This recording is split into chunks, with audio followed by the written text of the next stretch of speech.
Ashamaa harka fuunee akkam jirtu daawwattoota keenya. Kun ETV Afaan Oromooti. ETV'n Afaan Oromoo marii isaa kan guyyaa har'aatiin dhimma odeeffannoo sobaa daddabarsuu fi dhiibbaa inni waliin jireenya uummataa akkasumas biyya hanga irratti kan mari'annu ta'a. Marii kanaaf keessummoota lama as of biraa qaba. Keessummoota keenya wajjin wal barree kallattiidhumaan gara marii keenyaa deemna. Mariisisaa kan isin wajjin turu ammoo ana Haayiluu Miidhagsaati. Hanga xumura qophii keenyaatti nu faana turan afeeraa keenya. Hayyee keessummoota keenya waamicha keenya kabajanii asitti argamu keessaniif ulfaadhaa galatoomaa isiniin jedha. Mee maqaa keessaniin wal haa barruuti gara marii keenyatti deemna. Baay'ee gaariidha isin galatooma nu affeeruudhaaf maqaan kan koo Gazaalee Abbaa Firaan jedhama ogeessa diinagdee fi barsiisaa amantaati. Hayyee mee isinis? Isheenis affeeramuu kootiif galata guddaan qaba. Biruukaa Gabbaban jedhama. Nama sooshaal miidiyaa irratti waa'uma siyaasaa kana barreessaa fi xiinxaluudha. Hayyee baay'ee gaariidha.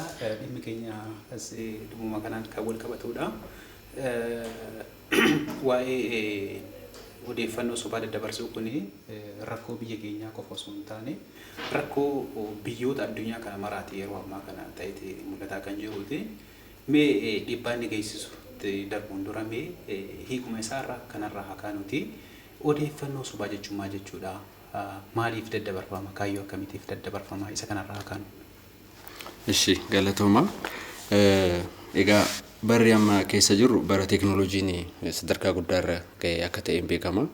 Teekinooloojiin immoo wantoota gaariis wantoota badaas fidee kan dhufuu danda'udha. Ispeeshaali immoo wanni hundi akka itti fayyadama keenya irratti hundaa waan ta'eef wantuma gaarii tokkoyyuu wantuma parpazii gaarii tokkoof hojjetame tokkoyyuu akka itti fayyadamu wanta san badaa godhee mul'isuu danda'a.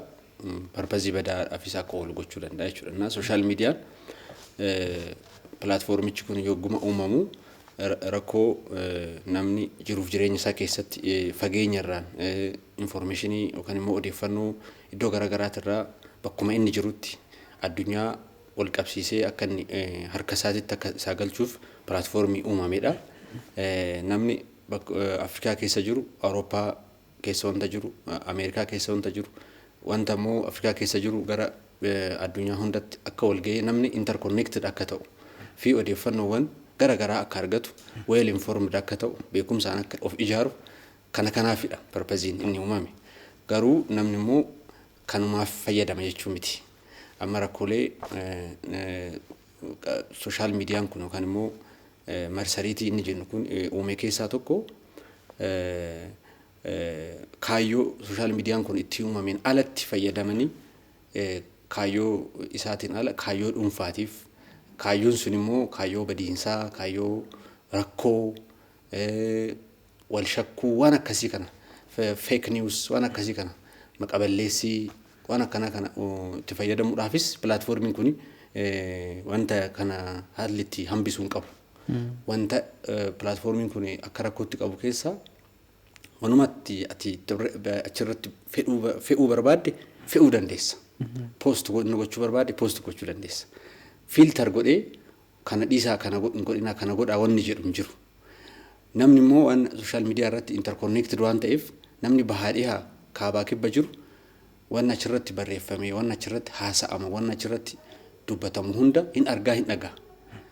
Namni waa arguu fi namni waa dhaga'u immoo akkuma namaatitti garaagarummaa qabaatus waan argu san amanuu danda'a, paarshaalii amanuu danda'a, fulii amanuu danda'a. Wanta tokko immoo amanee fudhate jechuun isaan bitamaa yaada san hin bitaa yaada waan akkanaa godhaa waan jedhu soo ta'e immoo raawwachuudhaaf qophii ta'a jechuudha. Na sooshaal miidiyaan waan gaarii isaatu caala addunyaadhaaf rakkoo inni hiikeetu caala jiruuf jireenya ilma namaa baay'ee salphisee jira. Waan guddaa isaatu caala negatiif saayidiin isaa immoo saayidiin rakkoo isaa immoo akka fayyadama keenyarraan kan ka'e malee by itself sooshaal miidiyaan rakkoo hin qabu. Akka itti fayyadamnutu akka rakkoo nutti fidu akkanuma irratti ba'aa ta'u kan godhus akka fayyadama keenyadha. Naannee garuu sooshaal miidiyaan jiruuf jireenya ilma namaa salphisuu irratti gahee hammana hin jedhamne qaba jechuudha. Hayyee mee obbo gara obbo Gazaaleetti deebi'aati. dhimmi oduu sobaa daddabarsuu kun miidiyaa hawaasaa kana gubbatti baay'inaan kan faffaca'aa oolu.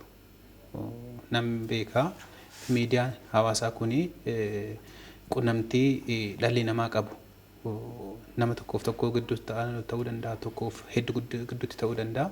Kun dhalli namaa yaada isaa akka haala salphaa ta'een daddabarfatuu fi waa haala miijaa uumeera jedhee yaada. Garuu ijoon marii keenya kanarraa waa'ee oduu sobaa daddabarsuu kana waan ta'eef maaliif namni yookaan qaamni tokko oduu sobaa daddabarsuu fi akkamitti yaala, kaayyoon isaa maalidha? Kanarraa mee wanti irratti dabalta yoo jiraate. Baay'ee gaariidha. Akkuma ammaa ka'e addunyaan har'a keessa jiru globalizationin waan hundaa salphisee ganda tokko kan godheedha. Teknooloojiin fooyya'uu irraa kan ka'e wanni baay'een aksesiinsaa itti fayyadamni isaa salphaadha. Garuu karaa gaariitti itti fayyadamte bakka gaarii si geessa waan silaa ulfaatu baay'ee salphisuu danda'a. Yoo karaa isaa malee itti fayyadamte immoo impaaktiin isaa miidhaan inni qaqqabsiisus akkasuma distraactionidha. Waan guddaadha. Waa'ee miidhaan inni qaqqabsiisu parpaziin isaas maal gaaffii ati jettee fi oduun sobaa kun jalqabuma ka'umsarraa false news, fake news wanni jedhamu. False newsiin oduu dogongoraati. Fake newsiin immoo kan purposely xiyyeeffatame waan tokko rukutuudhaaf, waan tokko miidhuudhaaf, bu'aa ofii immoo galmaan gahachuudhaaf kan irratti hojjetamudha. Fake newsiin yookiin oduun sobaa gadhiifamu bu'aa mataa isaa qaba namoota gadhiisaniif, garee tokkoof bu'aa mataa isaa qaba, garee kaaniif immoo miidhama guddaa qaqqabsiisuu danda'a. Kana keessatti olaalte fakkeenyaaf misinformation, disinformation, malinformation kan nu jijjiirnu kun as keessatti waan baay'ee bal'isuun hin danda'amu. Misinformationiin namni tokko dogongoraan oduun tokko kaayyoo tokko galmaaf ga'uuf gadhiifama. Yeroo inni gadhiifame namni kaan dhugaa ta'ee babal'isa. Babal'atee dhiibbaa guddaa kan qaqqabsiisudha. Namni babal'isu kun garguddaan isaa hin beeku. Kaayyoo waan isaa hin beeku. Inni lammaffaa isa baay'ee miidhaa fi dangerous kan ta'e disinformation. Beekaa kan irratti hojjetamee fi beekaa ka'umsi isaa maal fakkaata, walakkaatti maal fakkaata, goolamni isaa maal fakkaata jettee yoo xiinxaltes kanatti beekuu dandeessu. Kan namni hundi immoo beekuu hin dandeenye disinformation kan nu jennu kun yeroo ka'u mata duree irratti waan mataa namaa hawwatu tokkoon kahee walakkaatti irratti yeroo tokko waan ibsus angati silaa ittiin tilmaamtuun ol exaggerate godhee ibsee xumura irratti immoo eega kun akkana ta'e kun maaliif waan jedhu kaayyoo ofii fidee yoo itti galchee hin beekta kanas. Kan biraa malinformation onni jennus jira baay'eedha bakka kanatti walumaa galatti bu'aan inni hojjetamuuf immoo maaliif yoo jette waa sadiif hojjetama. Tokko bu'aa mataa dhuunfaatiif maallaqa ittiin argachuudhaaf daldala gochuudhaaf garguddaan sooshaal miidiyaa daldalaaf oolee jira waan ta'eef bu'aa kanaaf bu'aa dhuunfaa ifaan ifatti kan gurguramu kan daldalamu tahee maallaqatti jijjiiruuf jecha jireenya hawaasa miiliyoonota biiliyoonotaan lakkaa'amanuu rakkoo keessa kan galchuu jira. Kun karaa kan lammaffaa immoo bu'aadhuma konnekshinii intarneetaa keessa jiru biloogaroonni garaagaraa fooloowersoota isaanii baay'ifachuuf achirraa karaa konnekshinii keessaa karaa ati hin beekneen karaa ati ittiin daldalamaa jira dhimmi kun dhimma daldalaa ta'eera jettee karaa ati hin beekneen keessaan kan daldalamu jira. Suni bu'aa dhuunfaa namoota muraasa gabbisuudhaaf sawwannoo gochuudhaaf kan hojjetamu. Kan biraa immoo bu'aa hawaasummaati. Bu'aan hawaasummaa kun immoo maal irratti xiyyeeffata? Garee tokko ol kaasee kan miidhu. Waa lama irratti xiyyeeffata akka ilaalutti.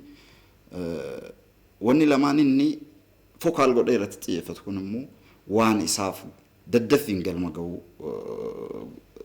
galmaan isa ga'uu danda'u godhee waa lama irratti xiyyeeffata. Wanti lamaan kana keessaa tokko itinisiiti. Garee tokko yoom waraanee maaliinan ol kaasa maaliinan hidhina yookiin maqaa balleessee kaan irratti kaasaadhaan wanni dhaqame purposely sabummaadhaan gosummaadhaan wanni rukutamu jira. Inni kun bakka sensitive kan nu jennudha. Inni lammaffaa bakka ilaalcha amantaati. Qoratamee ilaalcha amantaa irratti dhaqame target kan rukutamu jira. Sanduuba distractioniin dhufu jiraata. Kun isa sadaffaati.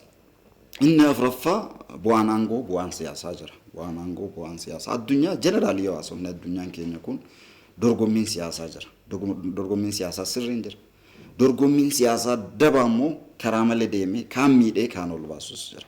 Achi keessatti fiigaroota irratti namoota bebbeekamoo ta'an irratti namoota influential ta'an irratti xiyyeeffatanii rukutuun jira. Bu'aan achi keessa argamu tokko maalinni namoota san distract gochuu hamileen isaanis akka tuqamu namoonni isaan hordofus akka amantaa irraa dhabu gochuu fi namoonni isaanii waliin deeman ilaalcha biraa keessa akka galanii fi daayivershinii wayii akka uumamu gochuudhaa fi namoota fiigar ta'an karaa sooshaalitiin ta'e karaa ikoonomiitiin ta'e karaa siyaasaatiin ta'e namoota beekaman tokko of duraa dha'anii maaliif waan namoonni ciccimoon akkasii bakka jiru galmi bakka gahuu hin danda'u. Dura maal gochuudha namoota fiigar ta'anii bakka tokko qabanii jiran san rukuttaa irratti jabeessanii sana booda maaltu dhufa yoo namoonni bakka sanii yookiin mooraaliin tuqamaa mooraalonni jennu mooraalin etikaaliin istaandaardiin jira. Namoonni utuu kaayyoo gaariif hojjechuuf deemanii yoo kallattii gara garaatiin wanni ta'an irratti fe'ame namoonni etikaal ta'an mooraal ta'an istaandaardiin isaanii namoonni beekan naamusa gaarii wayyummaa safuu kan qaban kunniin hin fedhan waan akkasii. Nagaan uummataaf hojjechuu yoo barbaadanii dhiibbaan akkanatti baay'ate maal godhu jala dabuun hin mala wayjannoon isaanii cimaan ta'an bakka saniin kaayyoon galma gahaa dhiibbaan itti deema bakka gahuu danda'a. Kanaafuu yoo ilaalte karaan inni ittiin deemu karaa namoonni irratti xiyyeeffatanii irratti hojjetanidha. Baay'ee gaariidha. Wannan si dabalu qabdu tokko manni keenya kan beekuu qabu akka uummata reef guddataa jirutti akkasuma hawaasa Afrikaa guutuutti soo fudhatte akka biyya keenyaatti soo fudhatte xiqqoo miidhaan isaa nurratti baay'eedha. Waa'ee miidhaa itti deebi'ame itti deebinaati.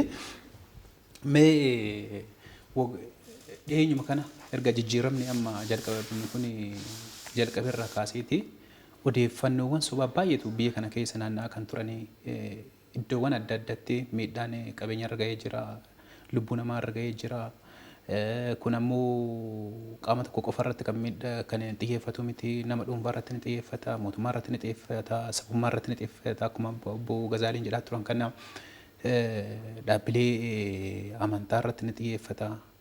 Kunniin miidhaa akkamii akka biyyatti nurraan ga'ee jiramee kan akkamitti xiinxaltumee obbo Brooks? Eshi galatoon. Miidhaan hagana hin jedhamnetu ga'a. Most probably wanni gammachuu namaa kennu namni Itoophiyaa marti jechuun nama sooshaal miidiyaa irra jiru jechuu miti. Nama baay'ee xiqqoodha namni sooshaal miidiyaa irratti jiru. Kan immoo namni pilaatfoormii marsariitii kanarratti sooshaal miidiyaa hojjennu feesbuukii qofa jechuu miti, yuutuubiin jira, tiwiitariin jira. Pilaatfoormii kanarratti namni jiru uummata Itoophiyaa keessaa parsantii hagam akka ta'u qorannoo amma harkaa qabaachuu baannus nama xiqqaadha. Haa ta'uuti akka xiqqeenya isaatii miti dhiibbaan inni biyya irratti geessaa jiru. Akka biyyaatitti dhiibbaa guddaa keessa biyya galchaa jira. Dhiibbaa kana tokkoffaa wal shakkii uummata keessatti uumuudha. Kun immoo erga jijjiiramni kun dhufe booda mallattoolee jijjiiramni itti fuulduratti bahe keessa tokkummaa uummataa cimsuudha. Tokkummaa baroota darban keessatti uummata keessaa bahee ture. Uummanni wal sodaatee wal shakkee akka malee ija badaadhaan wal laaluutti galee kan ture sana jijjiirree obbolummaadhaan tokkummaadhaan eenyummaa keenya kabajnee fi kabachiisnee wal kabajnee wal ulfeessinee garuummoo akka biyya akka saboota akka uummatoota biyya tokkootitti tokkummaa keenya eegnee cimsinee deemuu qabna. Yaada jedhu shakkii keessa garagalchuutti namni akka wal shakku tokko sirriitti taargeet godhamee kan irratti hojjetame kanadha. Yaadichi jijjiiramaa kun booldidha, baay'ee guddaadha. Kana akka inni galmaan hin geenye pilaatfoormii kana fayyadamuun namoota sooshaal miidiyaa kanarratti waan kana fayyadaman keessaa taargeet godhanii kan hojjetan kanadha. Hin milkaa'anis tokkummaa uummatoota Itoophiyaa wal shakkiidhaan goolabuun hin danda'amu. Garuu wal shakkiin akka uumamu immoo xaaranii jiru. Itti haga tokkos itti deemanii jiru jechuudha. Kun immoo wal shakkiin immoo maal akka fiduun beekama. namni ollaan ollaa shakki sabni hoo saba shakki amantaan hoo amantaa shakki wajjin hojjechuun wajjin guddachuun walii abboomamuun situ dursa anatu dursa waliin jechuun hafaa deemaa social interconnectionii kana hambisaa deemaa jechuudha. So kun hin ta'u garuu tokko kan taargeet godhamu tokkummaa uummataa wal shakkiidhaan jijjiiruudha namni akka wal shakku godhuudha. Lammaffaa immoo dhiibbaa fakkeenyaaf stable akka hin taane namni tokko wal shakkii adeemsifamu kanarraan kan ka'e namni bakka jireenya isaatitti bakka hojii isaatitti kaayyoo isa guddisu kaayyoo hojii itti hojjetu yaadur sodaa waana godhinnu laata ani narratti waa ta'innaa laata rakkoon akkanatti uumaminaa laata jedhee miila isaa diriirfatee taa'ee sammuu isaa gara hojiitti gara misoomaatti gara guddinaatti gara barumsaatti akka hin goone akka sodaatu kun immoo dinagdee irratti rakkoo guddaa uumaa jechuudha. Tokko kana kan biraa jibbisiisuudha wal jibbisiisuu social media platformiin kun wantoota inni keessatti adeemsifamu keessaa tokko oduulee jibbiinsaa odeeffannoowwan akka malee qaama mootummaas dabalatee jechuudha. Mootummaas dabalatee namoota dhuunfaas dabalatee garees dabalatee sabas dabalatee amantaas dabalatee haayilii jibbiinsa irratti. Kanaaf wal shakkiin suni gara wal jibbiinsaatti akka guddatu. Wal jibbiinsi sun immoo attaak wal gochuutti akka deemu. Kun immoo ta'ee agarree jira. Fulla'ee akka parpazii isaanii akka isaan yaadanitti ta'uu baatus mallattoolee akkasii garuu iddoo gara garaatti agarree jira. Namoonni baay'een information takkaan bahee wal ajjeesee du'ee lakkoofsa ganaa jedhee aga mootummaan ibsutti kan ga'e quba waan qabnuuf jechuudha. Adeemsi kun fudhatama dhabsiisuu fakkeenyaaf amma qaama mootummaa yookaan immoo mootummaa amma jijjiirama kana hoogganaa jiru akka fudhatama hin arganne yookaan immoo fudhatamoota inni argate san akka harkaa ba'an fudhatama argate san gara ija shakkiitiin akka ilaalamu akka waan soba ta'e hojiilee qabatamaa mootummaan kun jijjiirama kana fidee booda hojiilee qabatamaa uummannis addunyaanis biyyis arge cilee dibuu dhoqqee dibuu akka isaan mul'anne godhanii waan xixiqqoo immoo mootummaan taargeet godhee itti hojjechaa jiru itti deemaa jiru isaan guddisanii kan hojjetame xiqqeessanii kan immoo akka fuulduratti hojjetamu hoop kan irraa qabnu immoo xiqqeessanii akka waan homtuu hin jirre biyya kana akka waan biyyi kun gara gaararraa gadi kufaa jirtutti mul'isuu fudhatama kana haayilii digireed godhaa deemaa jechuudha. Kun immoo walumatti qabaa mootummaas ta'e uummata biyya kanaa dhiibbaa keessa galcha.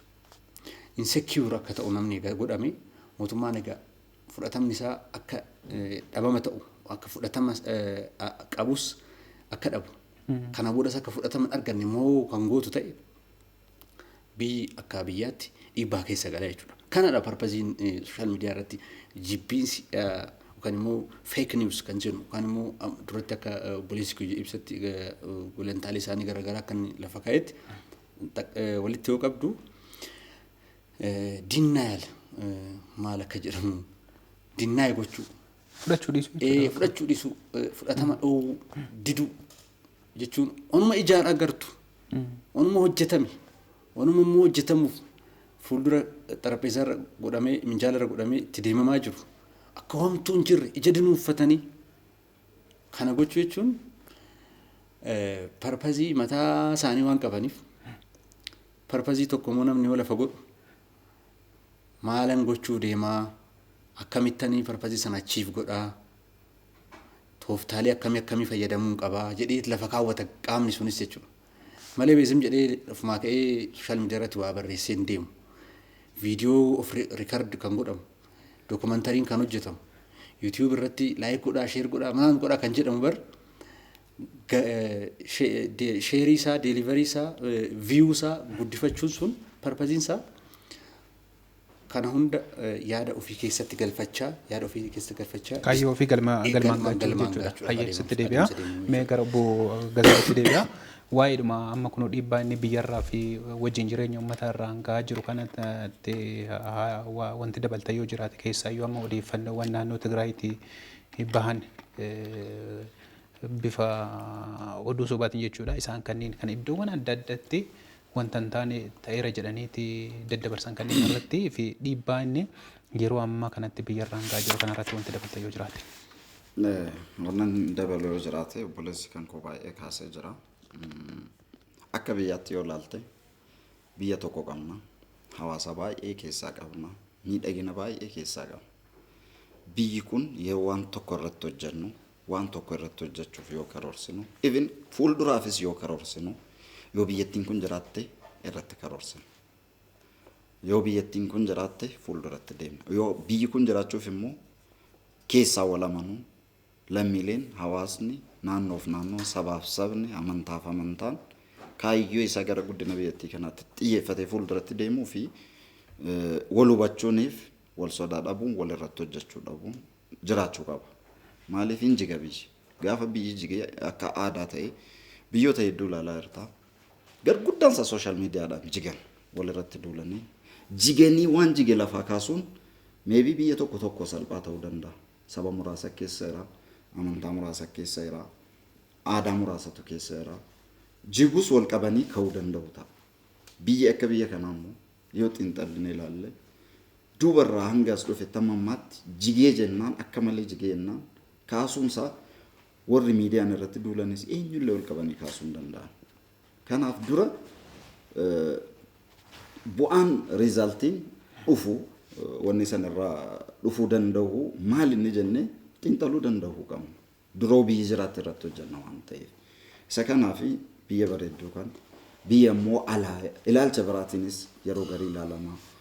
Biyya immoo hanga dandeessee hin cimtee bilisummaa ofiitiin arra geessee nu boonsitu kana kan eeggatu nuyi. Maaliif sooshaal miidiyaan alarraa itti duulamuu mala parpazlii qaama alaatiin wannoo godhame kan alaasan yoo wal inni kan keessaa yoo wal ta'e difeensi gochuu danda'a. Digital media irratti amma difeensi gochuuf kan hojjetamu hedduutu jira. Fakkeenyaaf waan alarraa Itoophiyaa irratti wannoo godhamu baay'ee jira. Isaan keessaan qaama tokko keessattuu waa'ee hidhaa laga Abbaayeen wal qabatee dhiibbaa biyya kana irratti dhufu garee digital media afaan Arabiffaatiin difeensi godhu keessaa tokko ittiin boona. Maaliif kan alaa wal taanee hin deebisne. Kan biyya keessaa irratti immoo kan sabaaf saba wal nyaachisu, amantaaf amantii wal nyaachisu, naannoof naannoo wal nyaachisu eeggachuu sirriitti nu barbaachisa. Biyyi kun nu harkaa kufnaan kufteerta ammas. Tu aadaa gaarii qabdu, tu qabeenya uumamaa gaarii qabdu, tu namoota barate lammii gaarii qabdu.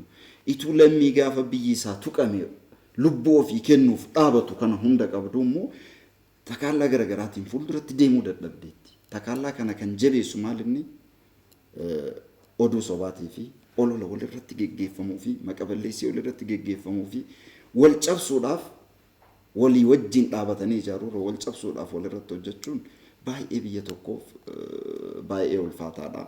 Isa kanaaf kun itti yaadamee yoo hojjetame parpazli namni biyya ofii yoo beeke biyya ofii yoo jaallate an dhugaa dubbachuudhaaf lammiin Itoophiyaa ammamtu biyya isaa jaallata ammamtu biyya isaa keessatti of jibbeera isa jedhu xiinxallee bu'aan nuti sodaan wayii argamuun hin mala. Kun maalirraa kan ka'e tokkoffaa deemsi durarraa hangarraa dhufe qaama tokko ofitti qabaa tokko rukutaa tokko kan ofii godhaa tokko diina godhaa gaafa sun kaanitti ka'e kaan ofitti qabaa akkuma mootummooleen guguddoon addunyaas akkanuma godhu qaama tokko ofitti qabaa kaan achi qabaa gaafa kaan laafe kaan asiin walitti jabeessaa meeshaa daldalaa godhatanii itti daldalaa biyyoota miskiina daakanii walitti rukutan kana yoo xiinxaltu biyya keenya keessatti maaltu dhufaa ture qaama tokko ofitti qabanii qaama tokko achi qabu qaama tokko akka waliin amanneef akka waliin deemanii bu'aa biyyattii kanaatii fi biyya kanaaf guddina barbaachisu akka hin galmoofne kan nu godhe ammaa kana utuu seenaan kun dhaabbate dhugumatti an ogeessa diinagdeetii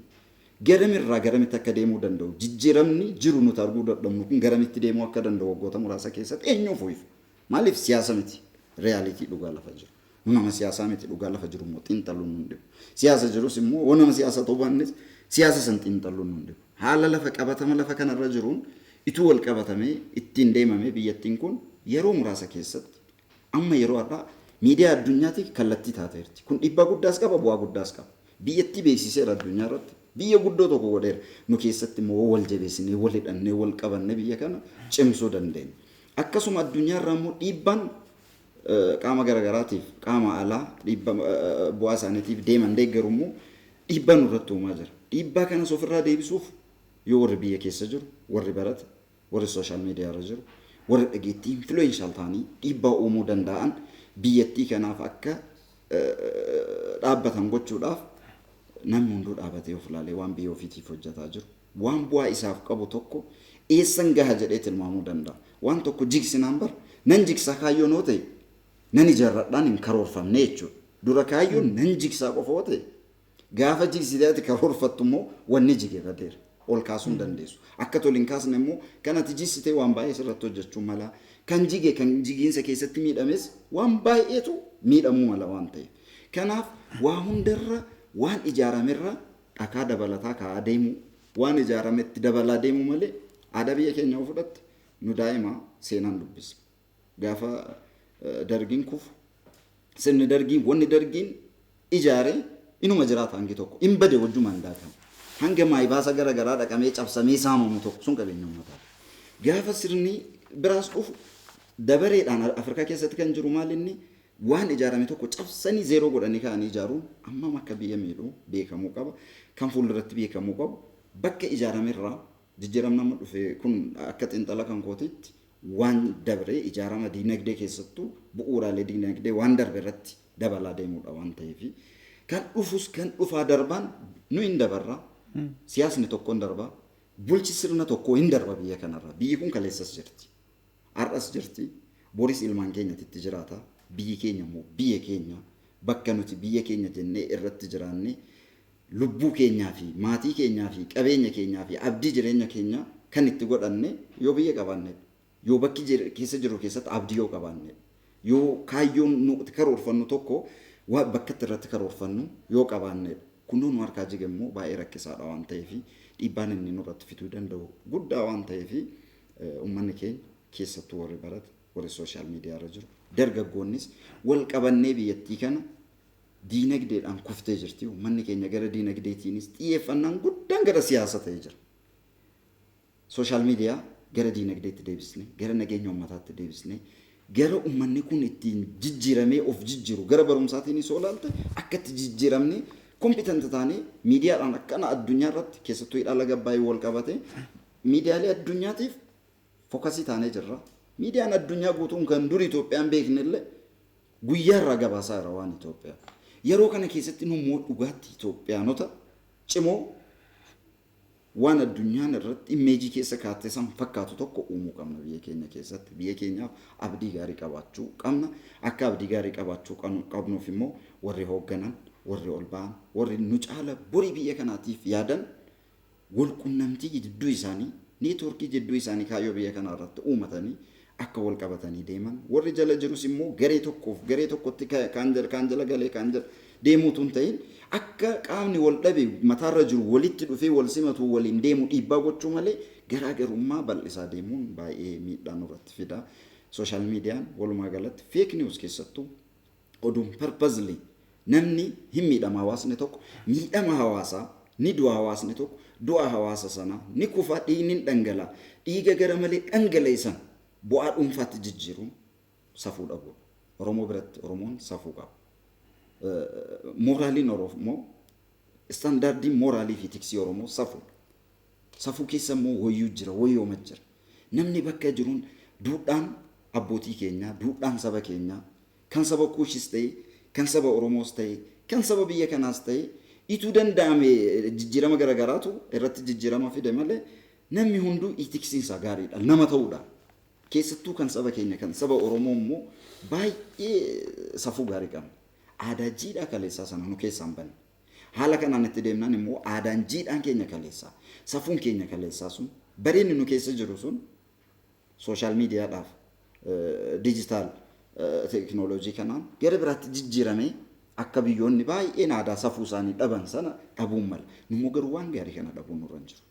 moral ethicsdha standardidha principle nuti qabnu gaarii kan namuma keenya ofiifutti gammannu kana inni kunis eegamuu qaba yeroo waan tokko hojjan dhuma irratti wannan si kaasu social media irratti warri fayyadamu tokko jennee itti gaafatamummaa waan hojjannu fudhachuu qaba kana yoon siin jedhu baay'inaan fake newsiin kan hojjetamu yookiin maqaa namoota bebbeekamooti maqaa jijjiiratameeti namni waan san uumu ofittuu hin amanne jechuudha silaa namni maal ta'uu qaba maqaa ofiitiin social media ana sin dura miidiyaalee hedduu irrattis kan hin dubbataa ture maalinni namni tokko social media yoo banatu profaayilii mataa isaatiin yoo banate maal qaba wanni inni ittiin banachuu dadhabu maal inni itti gaafatama consequence responsibility achirraa dhufu baqaaf jecha yookiin immoo maqaa namoota guguddaa balleessuuf jecha maqaa isaaniitiin bananii waan biraa hojjechuu yookiin maqaa namoota dhiibbaa uumaniitiin namoota hordofan waggaa 4 turanii bar maqaa ofitti deeffatu booda deebanii waan jiru remove godhanii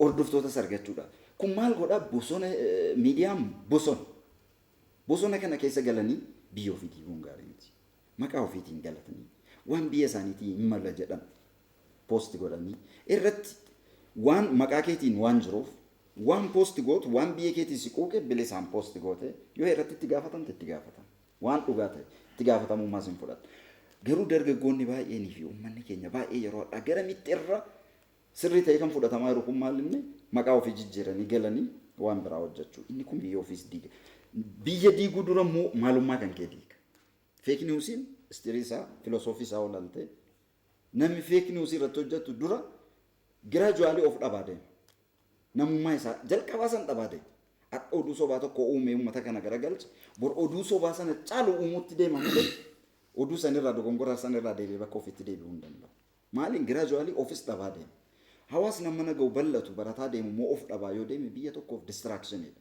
diigama guddaadha waan ta'eef isa kan karaa amantaatiinis namni hunduu akka biyya kanaatti amantaa qaba karaa aadaatiinis aadaa qaba aadaa babbareeda qaba waan ta'eef waan qabnu irratti wal kabajaaf wal jaalalaan waliin biyya kana utuu ijaarree waan gaarii natti fakkaata gabaabina. Baay'ee gaariidha. Mee gara obbo Biruuk deebi'a. Waa baay'eedha obbo Gazaaliin kaasaa kan turani amma akkuma dura kaasee odeeffannoowwan sobaa kan baay'ee biyya jeequu danda'u baay'eedha iddoowwan adda addaati kan jiran keessaayyuu amma naannoo Tigraay irraa kan ka'aa jiran kunniin maal agarsiisu as qofatti miti kan dhaabbatanii qindoominaan kan hojjetamu biyya alaallee ta'ameeti kan hojjetamu kanaafuu maaltu mala akkamitti wanti akkanaa kun dhaabbachuu qaba wanta jedhume. Eshi galatoom especially yoo waa'ee aktivistoota yookaan immoo namoota social media irratti barreessan kanneen especially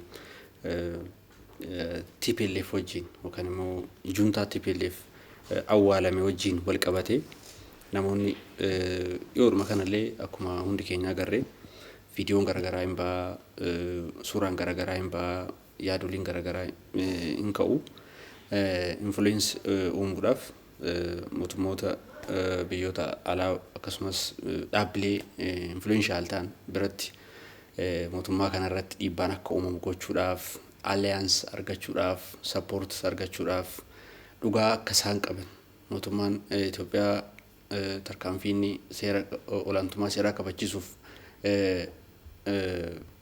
akkasumas immoo biyya badiirra hambisuuf tarkaanfiin fudhate san dogoggora akka ta'e mul'ifachuudhaaf ammas mootummaan dogoggorummaa isaa kana itti fufaa akka jiru agarsiisuudhaaf waan adda addaa kana produce gochuun isaanii expected wanna eegamudha garuu namni sobarra dhaabbatee dhugaa haasa'uu hin danda'u from the very beginning jechuudha. Juntaan TPLF hojii inni raawwate badii inni biyya kanarraan ga'e waggoota 27 darban osoo iyyuu dhiisne yeroo dhiyoo kana ji'oota 3-4 kana ji'oota 5 dura raayyaa ittisa biyyaa Sameen Izii irratti hojiin inni raawwate gantummaan inni raawwate biyya kana keessatti argamee hin beekamu. Ndoom namoonni tokko tokko bara 1984 loltoota ABO yeroo sana kaampitti galan waliigaltee yeroo sana ABO hoogganan wajjin namoonni taajjaban bakka jiranitti waliigalteen godhamee raayyaan aboo yeroo sanaa hidhannoo hiikkatee akka kaampii galu eega godhamee booda halkan bakka kaampii galitti galanii fixan. Kuni dhugaa uummanni Oromoo hundi mataadhaa qabudha. Faaktidha kun. Isatu copy paste ta'e kan jedhu jira namni baay'een. Soba cubbuu akkanaa irratti dhaabbatanii mootummaa kana cubbamaa gochuuf yaaduun eessallee nama hin geessu. Uummannis dhugaa riyaalitii jiru akkana godhee uummata beekudha uummanni amma jiru. Hojii juntaan TPLF waggoota 27 darban godhe dhiisneti baay'ee isa dhiisneti jechuudha. Namni gara du'aa deemu hoomicha qabata namni bishaan fudhatu hoomichi qabata kan jedhamudha. Waan akkasiitu amma ta'aa jira. So maalidha? Speeshaalii gara uummataatiin gara dhaabbilee garaagaraatiin gara namoota sooshaal miidiyaa fayyadamanii fi gara mootummaatiin waan baay'eetu eegama. Waan kana ofirraa qoluudhaaf. Kana garaagaraatiin haala garaagaraatiin arguu dandeenya. Garuu meejarlii parpazii isaaniirraa ka'uu qabna. Fakkeenyaaf mootummaa gurraachessuu blackmail gochuudha inni dura. Mootummaa blackmail gochuun tarkaanfiin mootummaan hojjetaa jiru hojii inhuman ta'an yookaan immoo human rights abuse raawwachaa akka jiru mul'isuudha. So kun immoo mootummaa irratti pressure uumuudha. Gara especially gara qaamolee biyya alaa jiran jechuudha. Kanaaf hojii hojjetamaa jiru egaa olaantummaa seeraa kabachiisuun lolli sun egaa dhaabbatee booda uummata Tigraay dhaabuu deeggarsoota uummataaf barbaachisu geessuu irratti hojii mootummaan hojjetu publicly sirriitti agarsiisuu barbaachisa. Kanaan ala immoo odeeffannoo sobaa bahan odeeffannoo dhugaa isa kan akkuma fact check jedhamee amma yeroo lolaa san akka dafee fake news kan immoo miidiyaaliin alaas oduu isaan baasan lakkii kun kanaa miti dhugaan kana jedhanii akka achirratti mirkaneeffamaa soomni hoggasuma waan du'uu danda'u waan ta'uuf jechuudha. Kanaaf akkasitti mirkaneessaa deemuun namni fake news saniin fudhatamuu akka hin fudhatamne akka dhugaadha jedhee akka hin fudhanne ni gargaara. Aktivistii yookaan immoo namni sooshaal miidiyaarra jiru kun immoo check gochuu bitaa mirga isaa ilaaluu. Fakkeenyaaf viidiyoowwan ba'an istuudiyoo keessatti viidiyoon produce godhamee qaamni viidiyoo san reek godhu waraabu kan waan inni dubbatu jechootuma inni achitti viidiyoo san irratti inni fayyadamu eenyuun sensationalize gochuuf miira eenyu kakaasuuf miira eenyu immoo cabsuuf maal wanni akkanaa kun xiinxala guddaallee hin barbaadu easily wanna ilaalamuu danda'u dafanii emotional ta'uu baachuu. Kanaafuu itti fayyadamtoonni miidiyaalee hawaasaa kunneen wanta like fi share godhan kanneen share gochuuf like gochuun dura dhaabbatanii bitaaf mirga isaa dhugaaf soba ta'uu isaa mirkaneessuudha wanta jechaa jirtu. Baay'ee gaariidha. Mee gara obbo Gazaalitti deebi'aati. Durallee kaasaa turtanii. Uummanni maali haa godhu? Mootummaan hoo karaa seeraatiin maali haa godhu? Odeeffannoowwan sobaa daddarbanii wajjin jireenya uummataa jeeqan, nageenya uummataa jeeqan, uummataaf uummata walitti buusan, uummataaf mootummaa walitti buusan, even hiriyoota mallee kan walitti buusu waan ta'eef maali haa godhu? Akka biyyatti biyya ijaaruun kan mootummaa qofa waan hin taaneef hunduma isaati biyya ijaara waan ta'eef kanaafuu dhimma kana jalaa bahuudhaaf yookaan rakkoo kana jalaa bahuudhaaf maaltu maalirraa eegama? Keessayyuu uummatarraa maaltu eegama? Mootummaarraa maaltu eegama? Baay'ee gaariidha. Gabaabinumaan yoo ilaalla uummatarraa wanti eegamu uummanni dhimma biyya isaatti abboomuu itti dhiyeenyaan hordofuutu isa barbaachisa. Tarsiimuuf sagantaa biyyattii kanaaf bahe hunda itti abboomee karoora fuulduraaf karoorfames eenyuufi jedhee kan kootee fudhate san booda waan biyya isaatiif tolu hunda gaafsan addaabti godhaa deema. Waan biyya isaatiif hin tolle deemsa isaatiif maatii isaatiif hin tolle difeensi godhaa deemuu danda'u qaba. Uummatumti mataan isaatu waan biyya isaatiif karoorfame itti dhiyeenyaan yeroo tokko jira. Kan waanuma karoorfamuuf deemsuma tokko quba hin qabne gaafuma oduun tokko gadhiifame qofa socho'an jira ta'uu hin qabu. Jalqabumarraa biyyi biraa olaalte Ikoonomiin biyya tokko guyyaatti hammam gabbu'ee guyyaatti hammam ol ba'ee hordofa. Lammiileen biyya sana maaliif gadi bu'uun dhiibbaa isa irratti fida ol ba'uun bu'aa isaati. Siyaasnis dhiibbaan irratti dhufaa jiru maali jedhee xiinxaluu qaba.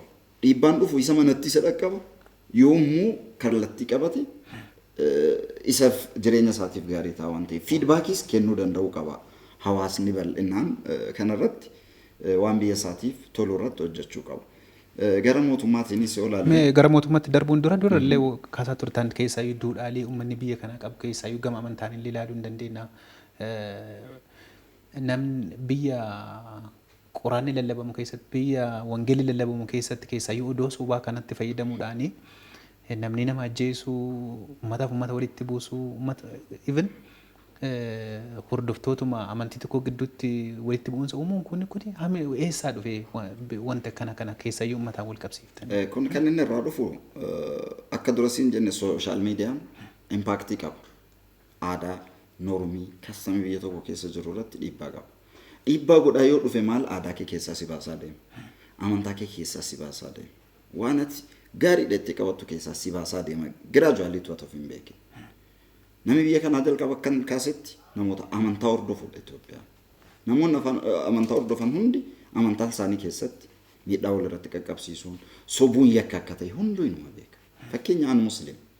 Fatabayyanuu quraana keessatti kan jedhamu waan tokko oduun tokko dhufee dura dhaabadhaa addaan baafadhaa fiiltar godhaa waansa. Hangam dhugaadha hangam soba jechuudha. Kan biraa kan jiru namni tokko inna rajula yulqii bikalima la yulqii lahaa baala fayahwii bihaa. Namni tokko jecha tokko haasawa. Fake news tokko uummata irratti gadhiisa. Jechi sun yeroo sanitti inni madaaluu hin danda'u. Hanga inni madaalee ol uummata distraction godhuu danda'a. Kun boris rakkoo isaa akka ta'e ibsa amantaan.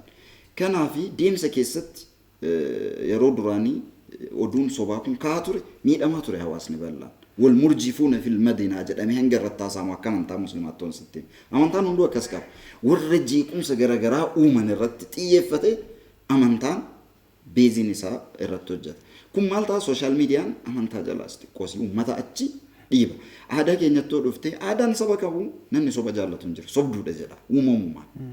Sobduu. Afaan kamiin oo dhuftee afaan kan oo jijjiirtee sobduun arraba. Nama lafa jiru kana irratti sobni kabajan ta'u. Sobni arraba. Kanaafuu deemee maal ta'aa jira amma immoo soba kana deemee ni yaadadha. Sirna darbe keessatti anis hirmaannaa guddaa gochaan ture sooshaal miidiyaadhaan. Amma humna kooti. Namoonni guguddaan anadha beeku isaan beeku. Kana goonee dhiibbaa irratti hagoon. Sammuun keenyaan eeyyamu. Dhugaan jiru iyyuu isa ga'a. Waan biraa uumanii gara naan uumanii dhaqanii wanni ati uumtu sun beekamaadha waan qaama tokko dhaqee tuqu. Tuqamuu hin qabu hawaasni biyya kana. Sirna tokkoof siyaasa tokkoof jecha tuqamuu hin qabu. Waan yeroodhaaf darbuuf jecha akkan dura siin jedhe hawaasni kun jalqabarraa biyyattii kana qabee as dhufe. Ituun baratiin abboonni akaakayyoonni abaabayyoonni biyyattii kana tun baratiin qabatanii as hin ga'an. Nummoo har'a yeroo barannetti biyyi kun harka diigamuu hin qabdu. Yeroo hayyoonni meeqa jiranitti biyyi kun diigamuu hin qabdu. Kanaaf maal ta'uu qabna? Aadaadhaanis aadaa keenya duudhaa jiidhaa gaarii sanaan kabaja keenyaan akka amantaa keenyaattis akka amantaatti deebinee sobarraa fagaannee oduu sobaatiin wal jeequuf rakkoo kanarraa fagaachuu qabna gara hawaasaatiin kanatti fakkaata. Gara mootummaatti yoon dhufe maal gochuu qaba yoon jedhee mootummaanis deemsa istiraatejii mataasaa qaba. Karaa irratti deemuu qaba. Siyaasni mataansaa siyaasaa kallattii ittiin biyya kana fuudhee bakka tokkoon gahu karoorfateeti kan deemu. Waan karoorfatu kana keessatti sirna darbeerraa waan dabreerraa mootummaan barachuu qaba. Wanni dabre dogongorri darbe akka hin deebineef wanti wayyaanee fuudhee dhaqee bakka sanatti galche yakki oo uumamaa deeme duuba nama hin deebisu. Yakki yoo uumamaa deeme fuulduru yakkumatti si oofa. Maaliif nan dhaabadha yoo jette qaama yakkaa duubaa si gaafatu jira waan ta'eef. Hamma dandeesse amma dhumaatti wanni wayyaaneen dhaabachuu dadhabanii dhaqanii hamma dhumaatti kufanii maaliin waggaa 27 keessatti distiraakshiniin isaan biyya kana irratti keessattuu saba keenya irratti ikonoomikaalii politikaalii wanti uumame waan guddaadha waan irraanfatamu miti. Kun deemee gara hin taanetti deema. Kanas fooyyessuudhaaf yeroo hunda wal kuffisanii kaanii ol ka'uutu hin ta'in wal hirkaa fuudhaa akka nama ispoortiin jira miti ulee wal hirkaa fuudhaa deeman sana fiiganii bakka dadhabanitti ulee qaama biraatti kennanii fuudhee sun haa deemuuni nagaadhaan karaan nagaadhaa kan dadhabe ulee dabarseera kan ulee fuudhe hanga galmaatti fiiga fudhate deemsi kallattiin fuulduratti deemuu qabu akka dhuunfaa kootitti kanatti fakkaatu haala sana irratti hundaa'ee hundaa'amachuu qaba kana irratti hojjechuu qaba dogongora darbirraa barachuu qaba mootummaan fuulduraaf immoo haala hundaaf miijessee waliin deemee biyyi kun galma geessii biyya wal dhaga'u biyya ittiin isa keessa jiru aadaan isa keessa jiru baay'ee wal danda'uuf wal dhaga'uudha waliin jiraatudha waan ta'eef lammaffaa immoo mootummaan waan uummata emotion godhu waan miira uummataa sensitiif ta'e tokko sirriitti daddafee irratti hojjechuu qaba. Fakkeenyaaf waan ani hin barbaanne, waan uummanni kan koon barbaanne, waan aadaan kan koon barbaanne, waan biyyi kunis immoo leegaalii hin barbaanne yoo hojjetame fakkeenyaaf loogoo asxaa tokko seeraanis kan hin jirre uummannis kan hin feene tokko yoo qaamni biraa immoo dhiibee ol fuudhe kun immoo sooshaal miidiyaadhaan dhiibaa jira wal dhiibuun ammas jira san irrattis hojjetamuu qaba. Waan hundi fudhatu biyyoo fi kan jaallatamu maaliini loogoon kan biyyaa kan biyyaati hunduu jaallatee tokko godhatee fudhachuu qaba.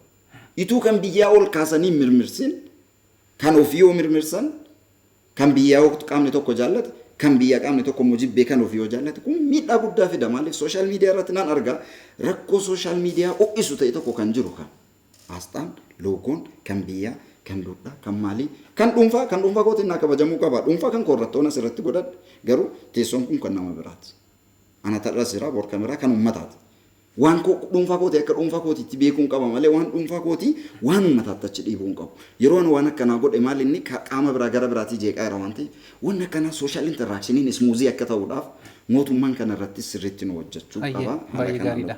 Yeroo na jala deemaa jirti waan ta'eef keessaayyuu wantoota akkana sensitiiv tan kanneen keessatti mootummaan dafeeti deebii kennuu irratti wanti jettu yoo jiraate daqiiqaa muraasa keessatti daqiiqaa tokko yookaan. Distraakshiniin isaa guddaadha. Namoonnis sooshaal miidiyaa irratti wanni sensitiiv ta'an kana wanni filataniif dafanii imooshinaal wanna godhaniif.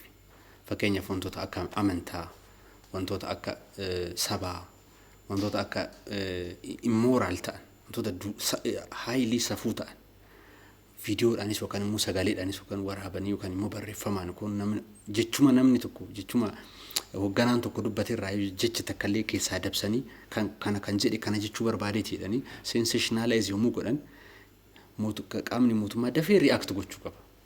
Even hoo dogoggorichi illee raawwatee jira ta'e confirm godhee dogoggorri kun raawwatee jira qaamni dogoggora kana raawwate qaama akkanaati qaama mootummaa ta'e kan akkanaati tarkaanfiin akkana irratti hin fudhatamu jedhe jechuun fake newsiin isarratti hundaa'ee baay'een produce ta'uuf malu hambisaa jechuudha. Baay'ee gaariidha yeroo waan hin qabneef dhiifama haa guduunfinuuti keessaayyuu oduu sobaa daddabarsinee biyya keenya miidhuu irra of qusanneeti biyya hunda keenyaaf taatu ijaaruu keessatti maal gochuun nurraa qaba daqiiqa lama.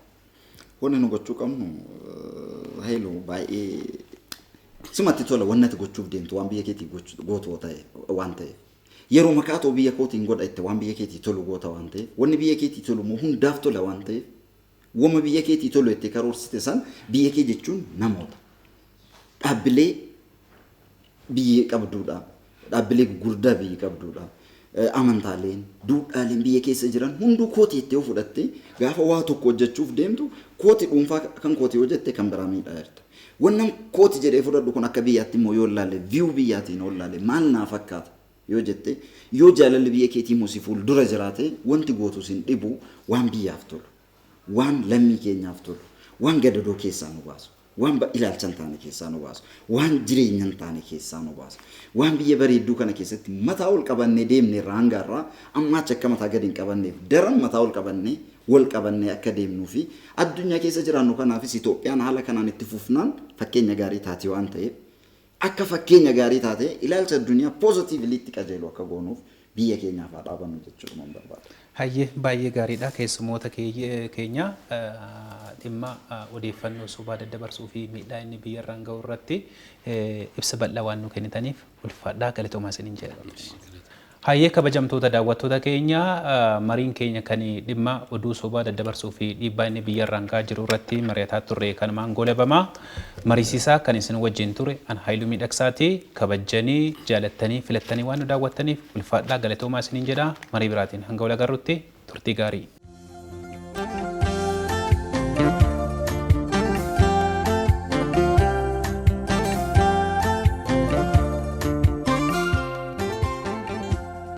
Achin kattaamuri